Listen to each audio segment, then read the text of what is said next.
What is up, everyone? Welcome back to another edition of Fantasy Tomorrow. It's week 9 already, which is crazy. And we're going to talk about my favorite waiver wire pickups and my favorite streamers for this week. So let's just go ahead and get right into it.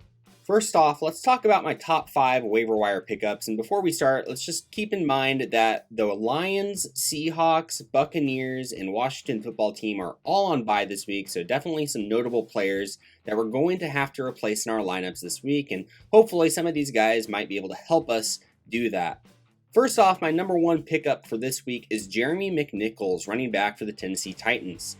Now, with the unfortunate news of Derrick Henry suffering a serious injury that's going to put him out at least for 6 weeks, McNichols becomes a must-add as the next running back in line for the Titans. Even if the Titans go out and acquire another running back, or if they stick to a committee, I think that McNichols offers the most upside, and he's also a good pass-catching back. He's definitely someone you have to go grab. My next guy is Hyde, running back for the Jacksonville Jaguars. James Robinson got a little banged up on Sunday, and while it's reportedly not very serious, if he has to miss any time, Hyde is going to be the guy that fills in at running back for the Jaguars, and he should see plenty of volume due to Urban Meyer's unconditional love for Hyde. Now, my number 3 pickup for this week is Darnell Mooney, wide receiver for the Chicago Bears. Now, Mooney hasn't been anything special due to the anemic at times Bears offense, but the potential is definitely there. He led all wide receivers in air yards in Week 8, so if Justin Fields can develop and improve, Mooney could be an explosive asset to have on your team.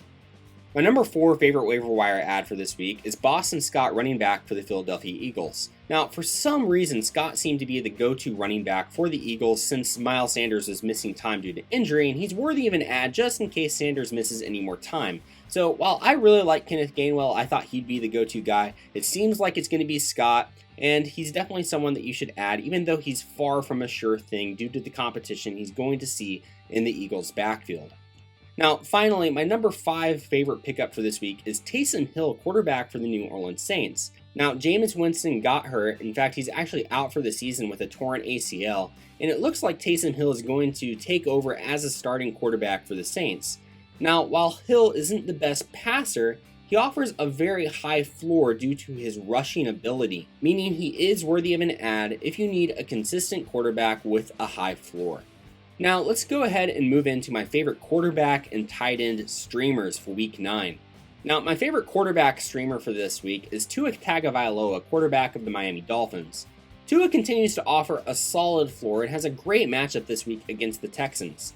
Tua should be a go-to streamer for this week if you are in a need and need to grab a quarterback off of waivers. Now, my number 2 favorite streamer for quarterbacks is Carson Wentz of the Colts. Now, if you can't get Tua, Wentz is a really great second option as he faces the Jets and will also offer a solid floor. And while Wentz makes some mind-boggling decisions at times at quarterback, well, he's been playing pretty well recently, and he should be able to score plenty of fantasy points this week.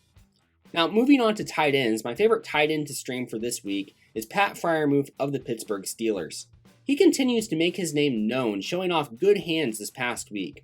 He should continue to progress and be a great check down and red zone option for Big Ben, even against the Bears this week. And my second favorite streamer of tight ends is Tyler Conklin of the Minnesota Vikings. Conklin has been good in spots this year, and he could have a really good week facing a Ravens secondary that surrenders plenty of points to opposing tight ends.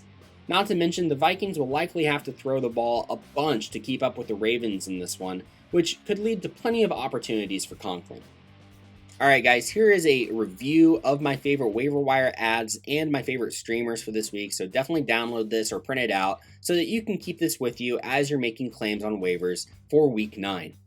Guys, thank you so much for watching. Please subscribe for more league-winning fantasy advice, drop us a like and a comment, check out our Twitter and our Facebook, and check out our other channel, Pretty Smart Sports. We're talking about all sorts of different sports stuff. But again guys, thank you so much for watching. We'll see you next time.